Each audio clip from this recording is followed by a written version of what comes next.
Joe fixed this one. Some other shop did a bunch of cam work. Had, you know, the cams go bad in these things, like you need them like in Pez dispensers.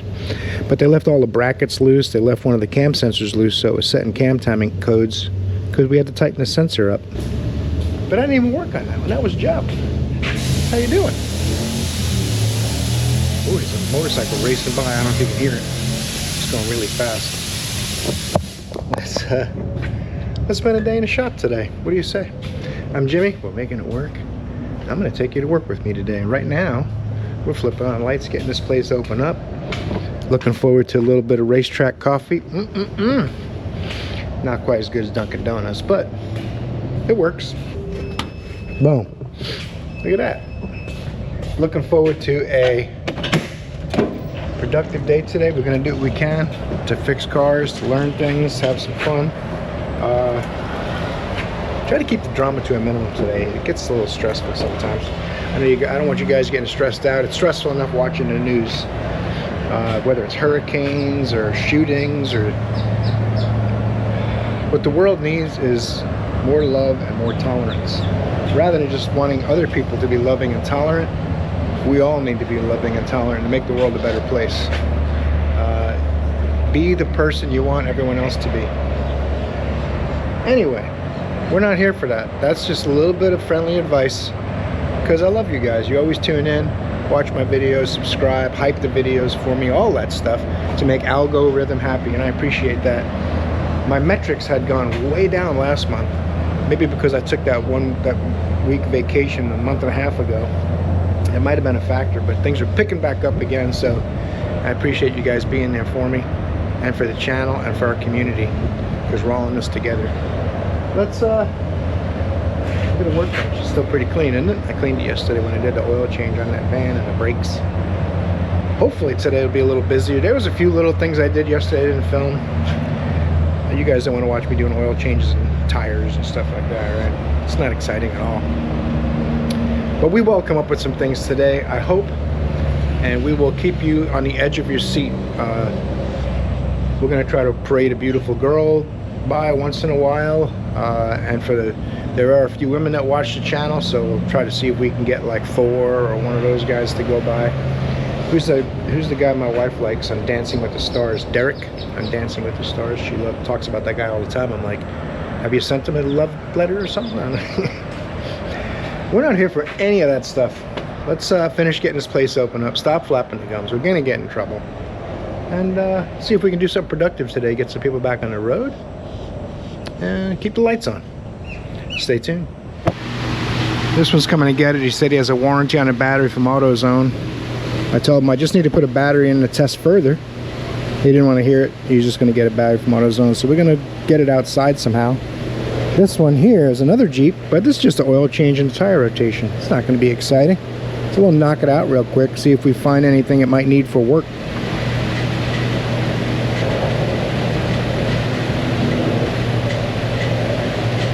Oil change done. I got to torque these wheels. Car doesn't need nothing. Look at this 2013 Honda Ridgeline. I thought it was like a 2007, but they didn't change these much the first few years. It's got a nice key chime. Love rating is 6, maybe even 7. 221,000 miles. Wants a timing belt. Customer request. I feel a bad motor mount pulling it in, so I'll mention that to him. And we'll take a look around while we're in there. I gotta find the wheel lock. I like to take the front wheels off, something this big, so I can lower it down. Even though a Ridgeline is not really a truck, it still sits kind of high.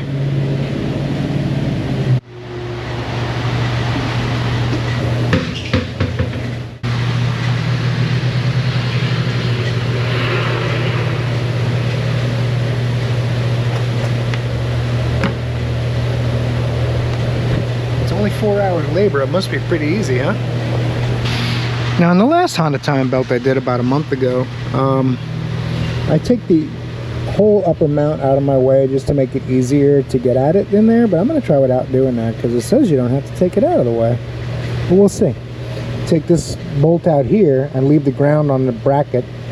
Take this 17, those two 14s, support the engine with a floor jack of some kind or a jack stand, And then you can take the bolts out without stress and everything, and you don't want the engine to be dropping as you take them out because you could damage the threads. But once the bolts are out, you can lift it off the jack stand. The engine just drops about an inch or two. It's got a new bellows on there. That's nice. Air inlet tube, whatever you want to call it. I pulled this reservoir off the bracket so I can get to this bolt. And once that upper bracket, you take the belt, you take the power steering pump out of the way, I believe. Unless you can get to the bolt underneath. There's a 10 or a 12 millimeter head bolt that goes down into the inner part of the motor mount bracket, and that one's on top of the water pump. You got to take that off. Our kit comes with a water pump too. If you didn't see the other video where I did a Honda timing belt, and if you did see it, I apologize if it's repetitive, but I like to take the belt, let it relax while we work. We got a sweet, sweet Chinese water pump to put on there, but 220 something thousand miles, I don't feel bad about it. If it was a lower mileage vehicle, I'd prefer to leave the Honda water pump on there, to be honest with you, but it comes in the kit, so. All right, let's get started. I gotta grab some sockets and some tools, because I just don't have the grip strength to take them out otherwise. See if the little 3/8 can do it. Is it going the right way? Oh yeah, I know what I'm doing.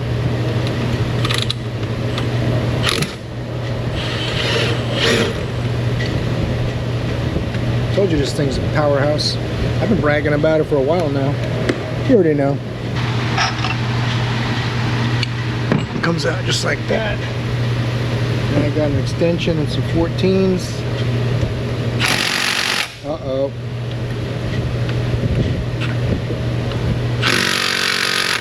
Man, you would think with 550 foot-pounds it would have got those too. That's alright. I'll get an adapter in my half-inch. A little mid-torque. It's also 550 foot-pounds or so. Well, Honda tight, that's the problem, not the gun. Tight. Go away from the wobbly, maybe that'll help. Let's see if a straight 14 will let the little 3/8 do it. This is just the experimental phase. It takes 4 hours labor, I'm not in a rush. I can do it in 3 hours and 50 minutes easy. Come on, let's see what you got. Wow. Honda does like to tighten stuff a lot.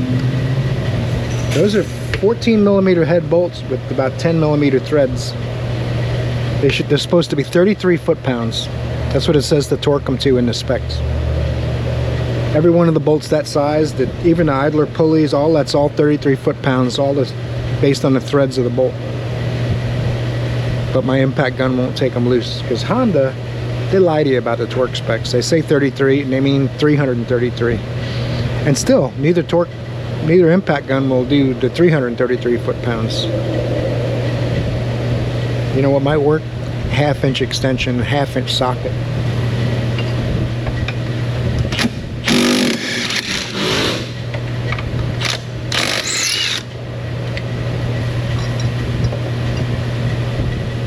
A little rust happening too, that doesn't help.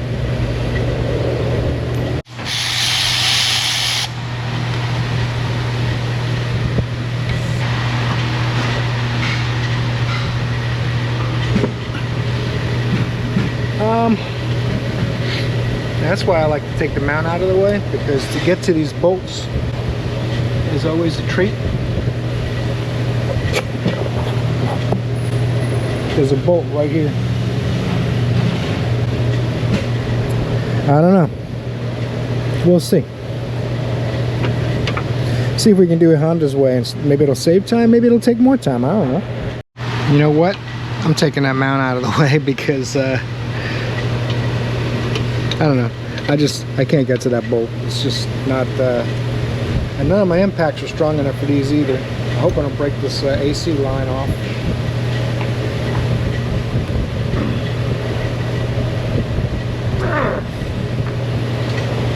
Goodness gracious, man. Honda. Gonna use a much longer extension now. These are original Honda tightness, so 220,000 miles has got to have on the timing belt, I'm guessing.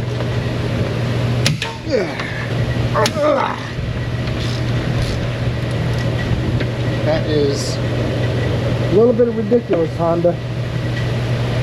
What are you doing, man? Well, you know why? They probably do that so they don't need Loctite.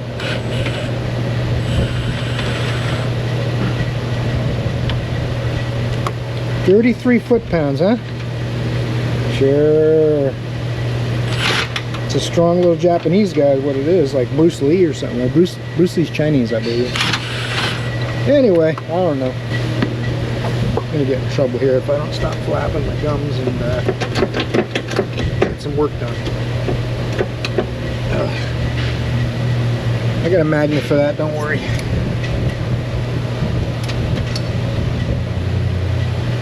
I think there's another 10 millimeter I gotta get so that those brackets, I don't even need to take this completely out, I guess.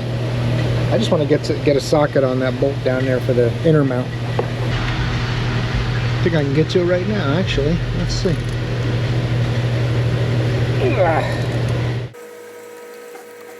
There's 3 of them. I want to say one of them's under the lower cover, you can't get it off, but I'm going to loosen these while I'm here.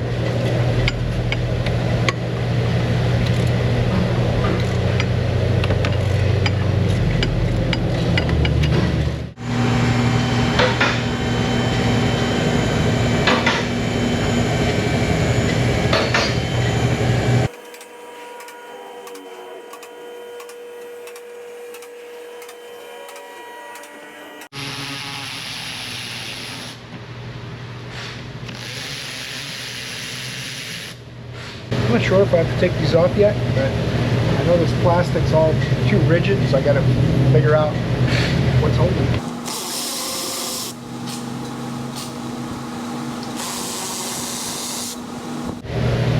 Something good's happening.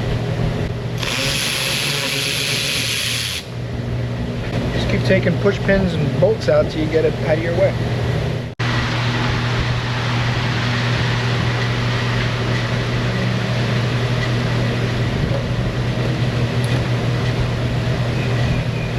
They break real easy. You can spray a little WD-40 or Croil or Deep Creep or whatever brand you like. You can spray a little on them all and get them to come apart sometimes. But when they're really old and brittle, you're just going to break them. We're going to put new ones in. You got to keep some on hand. For anytime you do a kind of work like this, you got to have push pins on hand. They're like $1 a piece. Got to line this mark up here. I don't know if you can see that, but it's almost spot on already. It's literally, I literally have to turn this about 1/8 of an inch, just a bump. There's another pointer over here. See that pointer?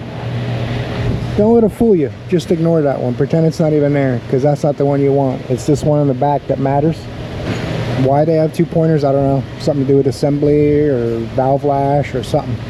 But even valve lash, you don't really need to. It's a 6-cylinder, right? So you divide the crankshaft into thirds. 2 revolutions, you can adjust all the valves, which 221,000 miles, I hope that's been done. What happens on these, the exhaust valves recede into the heads as the seats wear. And next thing you know, you got a misfire because the exhaust valve just barely closing. You get a rough idle, misfire codes, things like that. But they didn't ask about any of that. They just said, customer request, tell me about, you got it. You got it. I have my 14 on the tensioner so I can make the belt dance, or I can take it off with the other hand. I have to set you down over there.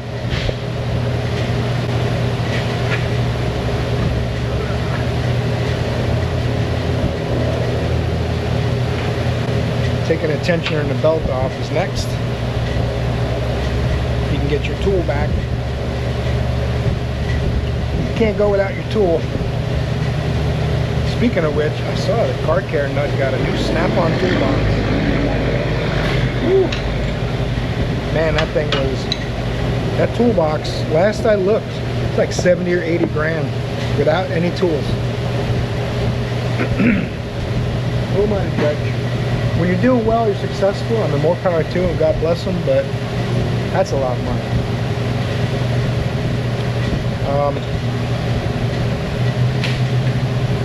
But you know, 1.5 million subscribers plus his own shop. So I would venture to say he's making really good money. He can spend really good money. That's up to him. Everyone's doing their own dance, right? I would have got like 4 Icon toolboxes and put the other 60 grand in the bank, or left it in the bank. But like I said, no right or wrong. This is how I would do it versus how someone else does it. No big deal. That's it's a 14 and a 12, I believe. I think that 12 on the bottom and this long bolt here, I think, holds it on too. Pretty sure that's how these go. They're all a tiny bit different based on what year. I mean it when I say there is no right and wrong. Like a lot of things, you know, Ford versus Chevy, Toyota versus Honda, Mets versus Yankees, Jets and Giants. Not really much to talk about with either one. Snap-on, Icon, Matco, Mac, whatever. It doesn't matter. It's all just, you know, chatter. Everyone does what they want, justifies what they want, believes what they want. If you make a decision and it works for you, it doesn't matter what anybody else thinks or says on the internet. As long as it works for you and you're happy. I just wouldn't do it to impress anybody else. I would do it because that's what I wanted. And after that, whatever. You don't have to justify anything. You don't have to justify not justifying anything. Anyway, this 14 millimeter bowl here, can't turn it by hand, so I got my little ratchet wrench on it. You probably can't see it, huh? I notice a lot of my videos are a little too far away sometimes.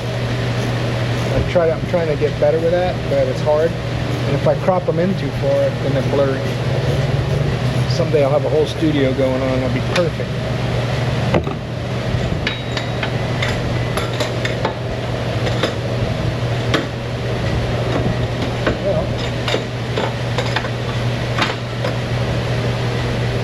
I remember just fitting out with the crank pulley on, but I guess not. Now this time I'm going to try these real thick sockets.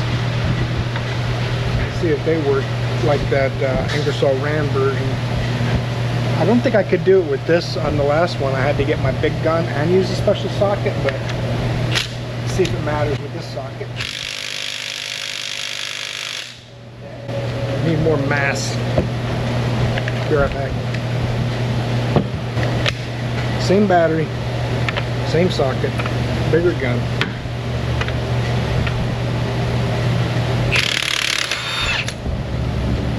Ta-da!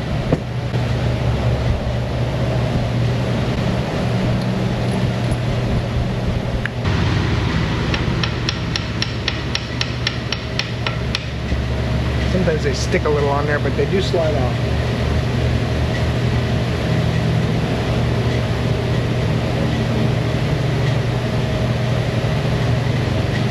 Sometimes easily, sometimes not so easily.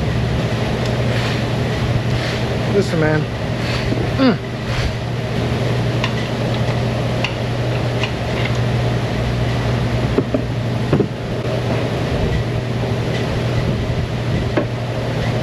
There's a little key up here. Sometimes the key will fall out of the crankshaft. They're not in there very tight, so you got to be mindful of that. Fit out of there now, I got real trouble. You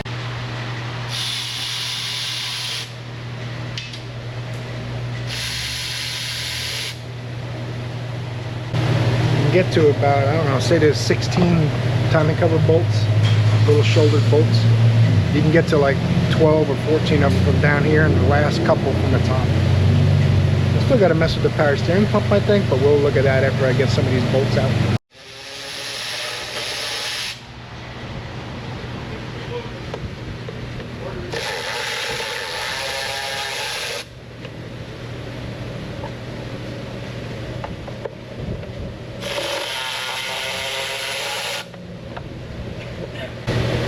What up, dog?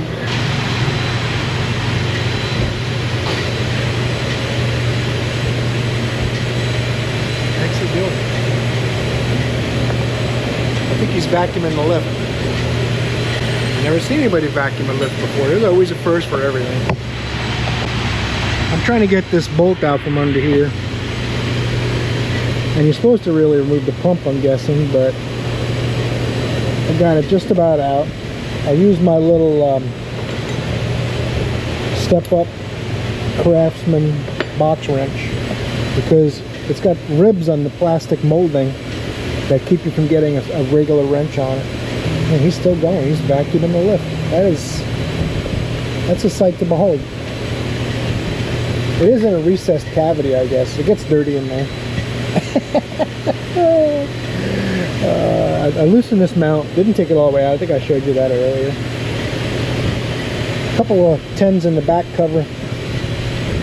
And we got the little 10. Now I got those 3 14mm bolts I got to take out the rest of the way, but the bracket's loose.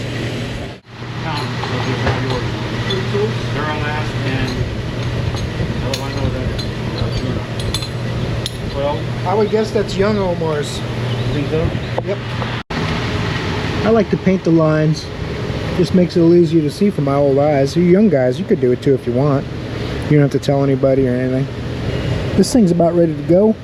I'm gonna let it down, drain some coolant out of it. We'll get the timing belt off, and then the water pump. Now, since this bracket holds the water pump on too, now it should be like, I think it's 5 or 6 10mm bolts to get the water pump off once the belt's out of the way.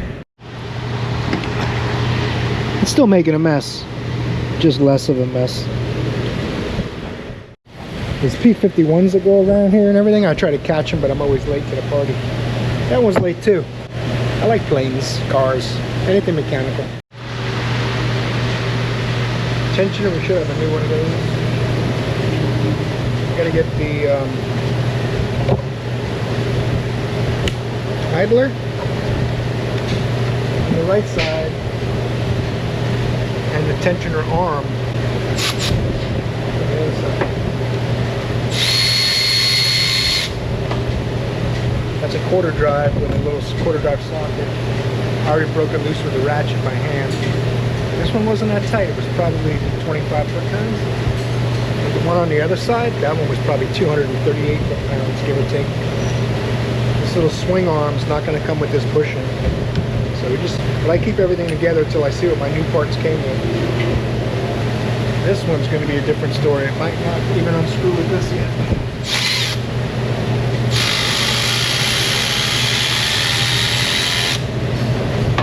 Don't discount the little quarter drive beast. I think I have to take it all the way out because I think I replaced it and it's in the way of the water pump.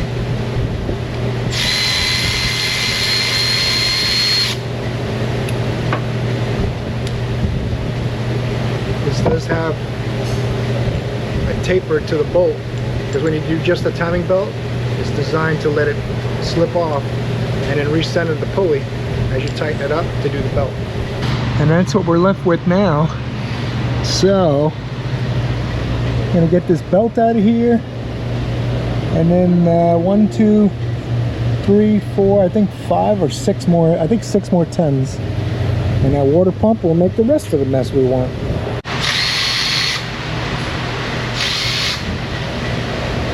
Only 5.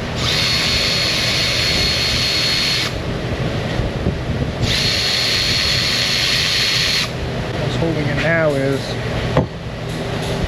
the seal between the 2 parts and some dowel pins. I think there's 2 dowel pins that center everything so that when you put the motor mount on the front, that'll all line up perfectly. Keeping the bolts for the water pump in my tray really separate. Now we'll see how much of a mess it makes. I drained the radiator. You saw that part, right? Okay. Yeah, let's see how much it makes.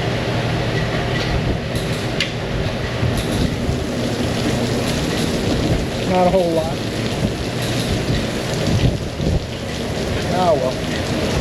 What are you gonna do?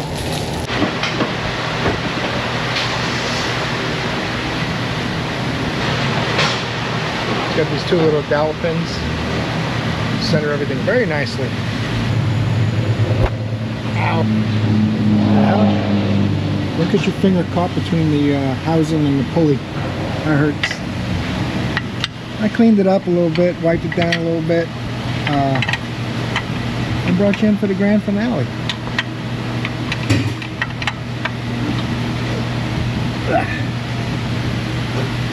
It's well worth the 0.6 extra. 89 big ones.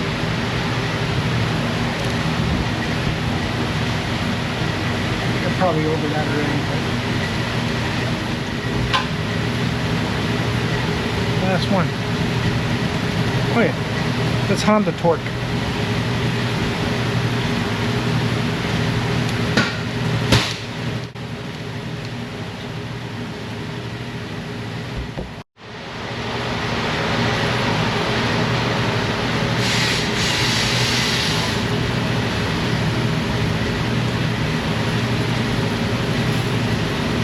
That brake clean will evaporate way faster than coolant. I mean, just that beautiful blue in the seals is enough to make me want to use these. I don't even know what brand they are or where they're made or nothing. What do I care? They're going to be good. See the shoulder on that? It's not on the other side. You'd figure it out if you put it on backwards pretty quick, I think, but just little things to notice. It does not come with the bushing like I suspected. You don't grease it though. Just put that bushing in dry. They're dissimilar materials. This is like what's called an oil-light bushing. Oil impregnated brass coated with tin, so it stays self-lubricating without spraying any oil on the belt and things like that, so you don't want to lubricate it. And once we pop these back on, we can start feeding that belt in. And if you didn't see my other Honda timing belt video, the way I do it is I feed the belt around the cam in the front under the water pump, and I turn the cam in the back with a 17mm wrench very carefully, about half a tooth forward, to grab the belt, so that when I line it back up with the mark, there'll be no slack in between the cams. They'll be tensioned against the water pump. And then on this side there'll be a little bit of slack, and the most slack should be over here where the tensioner goes. And by the time you're all done, right before you pull the pin out of the new hydraulic tensioner, Mason, which is a good brand, by the time you pull the pin out, the only slack left should be on the tensioner side. When you tighten this pulley, should be no slack on that side, no slack between the cams. If you do that and all your marks are lined up, when you pull the pin, turn the engine over 2 revolutions, the marks should all line back up. You got to turn 2 revolutions because the crank pulley is half the size of the cam pulleys. The cams turn at half the engine speed. Otherwise it wouldn't be a 4-stroke engine. Got my brake hose clamp tools to help hold the belts on the pulleys once you get it sunk down. The rear one's the hardest to do, so I do that one first. But the instructions say to start at the crank and come to the front, then the back last. But the way they've got the cast bosses and the backing plate, the belt has to kind of be pushed under the aluminum and over the front ridge on the pulley. The front pulley doesn't have a ridge, so that's how it works for me. I use this wrench here very gingerly. If you turn it a lot, the cam will go ding. So you don't want to let go of your wrench, but you feed the belt towards the water pump just about a half a tooth. Then you'll see you can get it on this front cam a little better. You pull it back. Now you should have no slack on the belt between the 2 cams at the water. Yeah, I can't really turn the cam anymore. There's no more slack in the belt. Now I'm holding this front belt on, because if it slips, what these do, they have curved teeth instead of square. They're curved, and they try to lift back out of the pulley. I don't know why they do it, but they've been like that forever, and it seems to work well. So you just come up with a solution for that issue, and this is mine. Some guys use tie wraps or something, but this holds the belt down and the teeth pretty good until you get the bottom all attached. You don't want to crush the belt with it. As soon as you feel tension, you just go another half turn or so on the wing nut, just to keep the belt from coming up without damaging the belt. Now there's no slack in the belt right here. That's what we want to see. Make sure my marks are lined up with my mirror. Hopefully my hose tool isn't blocking them. They look good. Feed this into the crank, and you'll know you have it close if you push this up and there's tension on the belt. but it's about centered. And then the last little bit will be right here. I still got to tighten these bolts. 2 10s, tighten the 14 and this 14. Then we'll be rechecking our marks one last time and pulling the pin.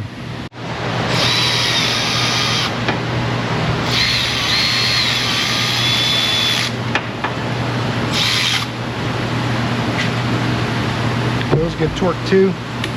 All the critical fasteners. No slack here. No slack in my water pump area. The only slack is on the tensioner side. Once I pull that pin, that won't be the case. Can't quite get my torque wrench in there.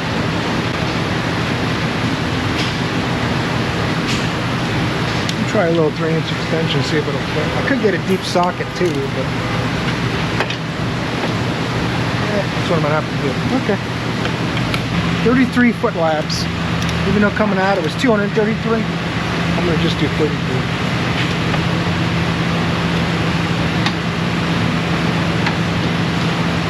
Gotta go back to the short one for the other one. Okay. About to pull the pin. All the marks are lined up right now, but you don't want to turn the motor until you pull the pin out. Pull your pin. Make sure you throw it within 3 seconds though. Take my clamps off here. Put a crank bolt in there and turn it over. Recheck our marks because it's easier to do now than it is to take it all back apart if it has a cam timing curve. The belts are all seated. What happens is if the belt wasn't seated in a pulley right, when you turn it over, it'll be seated right, and hopefully the marks didn't move. If you're like caught in between something, the belt will jump and the pulley will catch it and stop a tooth off. That's the experience I've had with them. If you're real careful and do some of these tricks I showed you, you probably won't have to redo it again, because it sucks. You have to compress the tensioner and get the pin back in to move them and all. But it can be done. Patience, grasshopper. This is the socket we happen to have. That's what we use. Now let's see a little better.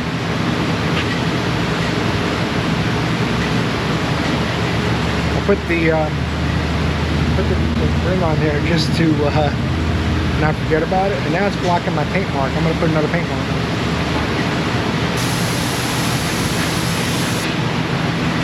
I wouldn't forget it anyway. I don't know why I do stuff like that, but once you tell yourself you should do it so you don't forget, then you should do it so you don't forget. Because, I don't know, who knows, maybe you'll subconsciously make yourself forget because you didn't do it.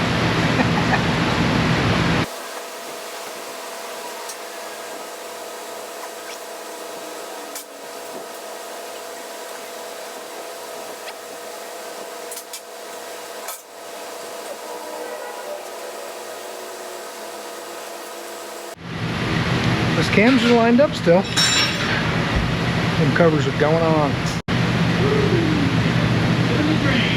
Happy, happy days. Living a dream.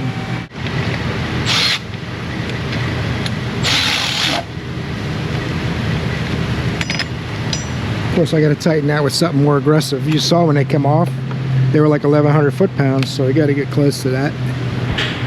Well, 33 is what the book says. Did I mention that yet? I got the jack stand holding it just perfectly lined up. Got the big bolt started. Put these in by hand. Now we can tighten them. And we can throw a 14mm on the ground. Perfect. Alright, I picked up my socket. I used a little different 14 I had on my cart in the meantime. And now I've moved on to tightening this ground. I don't think I filmed taking this off. I'm not sure. It's funny, he just told me that. Remember that white Corvette I pulled the crank pulley off of? He wallowed out the crank snout.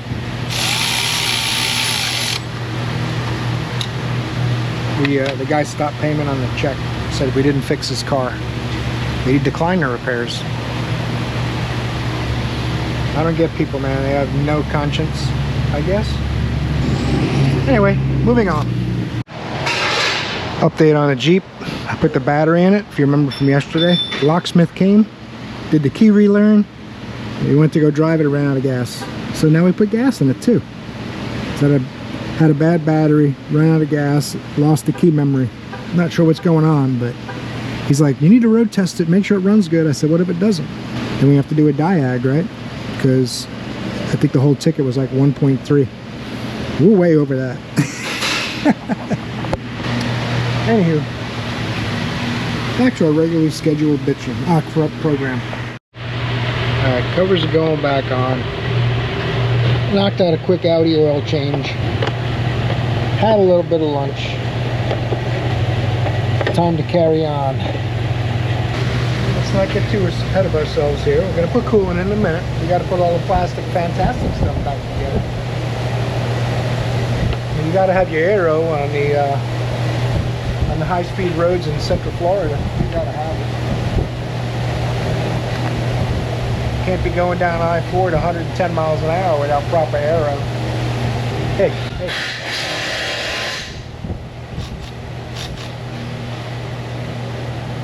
He's working on a Tesla.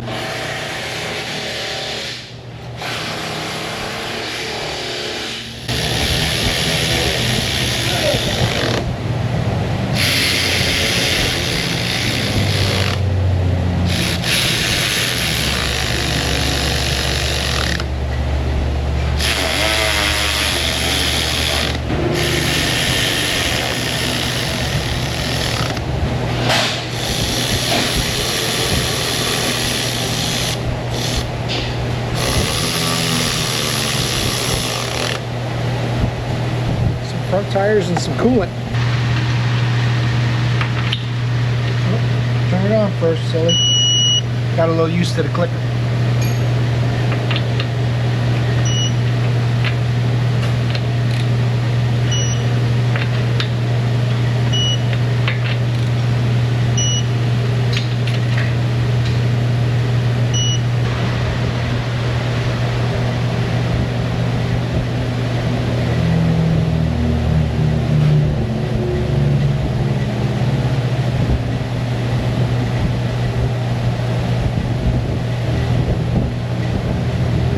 One more of those.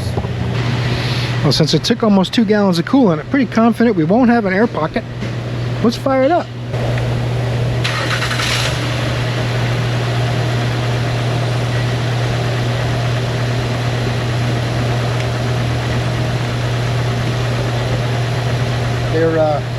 Their emblem fell off the cover, so I put a little RTV under it. So I don't get blamed for it.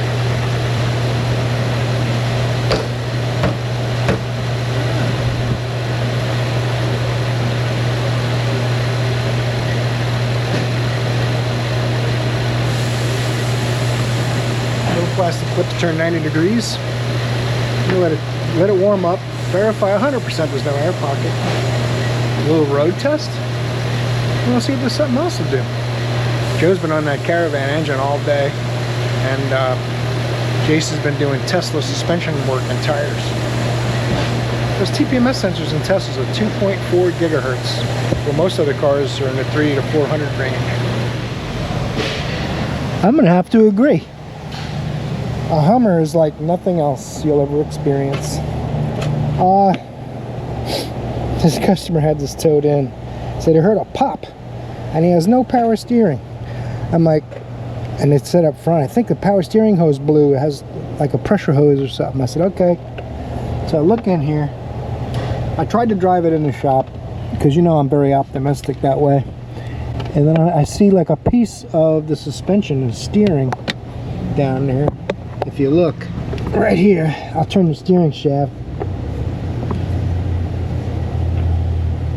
See that? It's really not funny.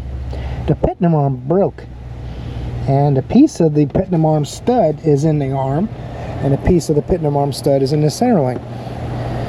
So at the very least, we're getting a pinion arm and a center link. And I don't know what else. It's like a 2009 Hummer or something, 2008. There it is. It's got power steering leaks as well. Looks like someone's been working on it or something. It's got a new pump and some other things. But that's where we're at. It's actually a pretty clean truck, all kidding aside. I like the T's a little too much maybe, but things like an 8 inside, very nice. It's a 2005. Shit, I thought it was newer. So I had to let them know what it needs. We might have to back it into the parking lot. I might have to get repaired out in the parking lot. You know, it needs tires and stuff like that too, but if your steering's not connected, your tires don't really matter, do they? So let's see if anything comes of this one. Oh, it's starting to rain. Let's batten down the hatches. We are closed up for the day. Interesting day today. We got something down. It seems like I guess it's gonna be a one good job per day this week. We're doing what we can to make it work. I hope you enjoyed it enough to torque the like button. This video is filled with hype already, so you don't even have to worry about it. If you're new, subscribe. That would help out. It's just like the Amazon store, the Sticker Mule store, links in the description below. But either way, even more important, I hope I see you in another video, because you're awesome.